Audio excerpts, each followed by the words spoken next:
দেখুন, যেইভাবে এসআর আপনারা দেখতেই পাচ্ছেন কিভাবে মানুষকে লাইনের মধ্যে দাঁড়িয়ে তাদেরকে কষ্ট করতে হচ্ছে, এবং সেই জায়গায় প্রত্যেক পার্টিরই একটা ইলেকশন স্ট্র্যাটেজি থাকে। সেই ইলেকশন স্ট্র্যাটেজিটাকে চুরি করার জন্যে, সেটাকে মেলাইন করার জন্যে আজকে নোংরামি আপনারা দেখতে পারলেন। প্রতীক জেনের বাড়িতে গিয়ে ইডি সিবিআই দিয়ে একটা নোংরামি কাজ করেছে, যেখানে সিএম ম্যাডাম নিজে গিয়েই অ্যাকশন নিয়েছেন। দেখুন, এইসব নোংরামি করে কোনো লাভ নেই, এবং আপনি দেখুন ইলিগালিভাবে কতজনের নাম কেটে দিচ্ছে। এখন যেই তো ওনারা ভালো মতন বুঝতে পারছেন বাংলা ওনারা দখল করতে পারবে না, তাহলে কিভাবে নোংরামি করে এই টোটালটা ডিস্টারবেন্স করা যায় সেটার প্রতিকার করছে। সেই মাননীয় মুখ্যমন্ত্রী মমতা বন্দ্যোপাধ্যায় ডাকে আজকে আমরা সকলেই নেমেছি, সকল আমরা কর্মীরা রয়েছি, আমরা দলের সাথে আছি, আমরা বাংলার মানুষের সাথে আছি। কেন মানুষকে যেইভাবে নাম কেটে দিচ্ছে সেই নোংরামি আমরা বরদাস্ত করব না। দাদা শুভেন্দু অধিকারী তিনি বলছেন যে মমতা বন্দ্যোপাধ্যায় বাড়িতে রেড করলে 100 কোটি টাকা পাওয়া যাবে। আজকে ইডির তল্লাশি আইপ্যাক নিয়ে বলছে মমতা বন্দ্যোপাধ্যায়ের হস্তক্ষেপ কার্যত অনৈতিক এবং অসাংবিধানিক।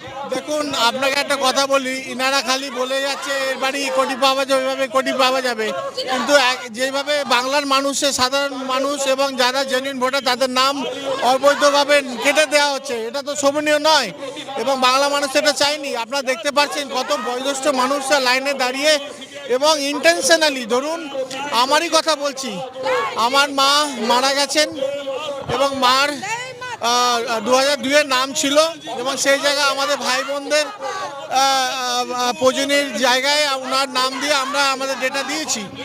এখন ওনারা একটা এসেছে যে আমাদেরকে আধার কার্ডটাই দিতে হবে, মানে বুঝতে পারছেন কোন জায়গায় ডিপ্রাইভ করা হচ্ছে, বা কোনো এমন ডকুমেন্ট দেখাতে হবে যেখানটা দুজনের নাম রয়েছে। তো আমাদের যেগুলো সার্টিফিকেট আছে সেগুলো অবভিয়াসলি পাবে, কিন্তু আধার কার্ড ম্যান্ডেটরি রেখেছে। বুঝুন, এবার এইভাবে ম্যানিপুলেশন করছে, মানে জেনুইন ভোটারদেরকে কিভাবে বাদ দেওয়া যায়। এবং সবথেকে দুঃখজনক জিনিস, আপনি ধরুন বিয়ে করেছেন, আপনার স্বামীর স্বীকৃতি আপনি দিতে পারবেন না, আপনার মা বাবারই স্বীকৃতি দিতে হবে। তো কতজনের মা বাবা যারা এজেন্ট আছে তাদের বার্থ সার্টিফিকেট আছে এবং তাদের এডুকেশনাল সার্টিফিকেট আছে, এবং সেই জায়গায় কিন্তু এখন ইচ্ছাকৃতভাবে আপনারা দেখবেন 10 ক্লাস সার্টিফিকেট ম্যান্ডেটারি করে দিয়েছে। তো কতজনের গার্জেন আছে যাদের 87-এ তাদের ব্যাঙ্ক অ্যাকাউন্ট ছিল। তো অনেক কিছু জিনিস এরকম ইন্টেনশনালি করছে যে জেনুইন ভোটারদের বাদ দেওয়া যায়। তো এইগুলোকে টোটালটাকে ঢাকার জন্য একটা নোংরামি শুরু করেছে, কোনো লাভ নেই। আমরা তৃণমূল কংগ্রেস সকলেই আছি, দেখতেই পাচ্ছেন হাজার হাজার মানুষ রাস্তায় নেমেছে। এই করে করতে পারবেন না, এরপরে দেখতে পারবেন জেনুইন মানুষেরা আমাদের পায়ে মিলিয়ে লড়াই একসাথে সামিল হবে। পরিবারের সকলের সুস্থ থাকার একমাত্র ঠিকানা কাঁচরাপাড়া পলিক্লিনিক বা নাইট অ্যাঞ্জেল নার্সিং হোম। কেনাকাটার একমাত্র ঠিকানা আগমনী বাসন্তী।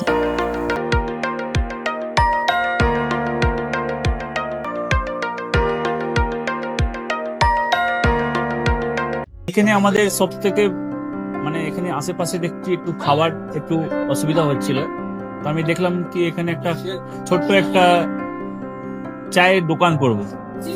তারপরে চায়ের দোকান থেকে ভাবছি ছোট একটা ধাবা করে দিই। ছোট ধাবা থেকে দেখছি এবার একটু সাজিয়ে দিই। এই আস্তে আস্তে করতে করতে এইভাবে হয়ে যাবে আমি নিজেও ভাবতে পারিনি।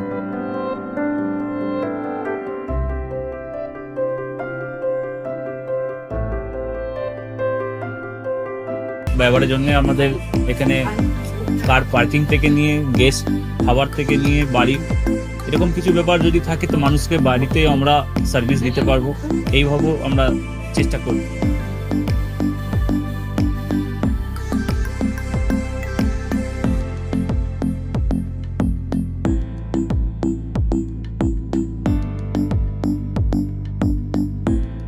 একদম সাধারণ, বাইরে থেকে অনেক চিপ বেস্টের মধ্যে খাওয়াটা কোয়ালিটিটা সবসময় পাবেন। একবার আমি মানুষকে একবারই বলবো কি একবার আমাদের কাছে এসে একবার টেস্ট করে যাবেন। দুপুরবেলা থেকে আরম্ভ আমাদের খাওয়া, থালা, বেঙ্গলি থালা, চাইনিজ ফুড সবই আছে, একবার এসে টেস্ট করে যাবেন।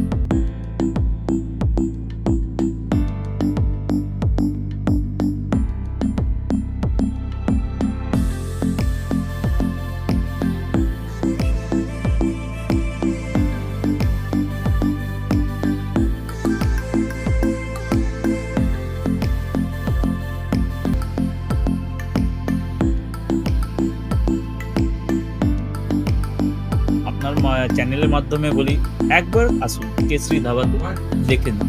আমার নাম রঞ্জন কেশরি।